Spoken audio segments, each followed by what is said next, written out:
আমরা খান্ডালা থেকে বেরিয়ে তারপর যাচ্ছি এখন লোনাওয়ালাতে যাব, লোনাওয়ালায় বুড়শি ড্যামে। কিন্তু আমাদের ছিল দুর্ভাগ্য, আমরা গত বছরে এখানে এসেছিলাম, আমরা তখনও এন্ট্রি করতে পারিনি বুড়শি ড্যামে, কেননা জল কম ছিল।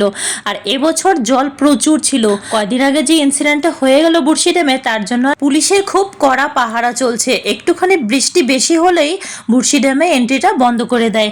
তো ভাবলাম চলো বুড়শি ড্যামে যেতে পারিনি তো কি হয়েছে, পাশে হোটেলটা ছিল, খুব সুন্দর পাকোড়ার গন্ধ আসছিল। তো সবাই হোটেলে গিয়ে চা পাকোড়া, বাচ্চারা নিল একটু বড়া পাও খেয়ে তারপর বেরিয়ে পড়লাম। আগে আস্তে আস্তে দেখলাম রাস্তায় প্রচন্ড জল জমেছে। আর সত্যি আজকে না খুব বৃষ্টি হয়েছিল। দেখো কি অবস্থা দুধারে।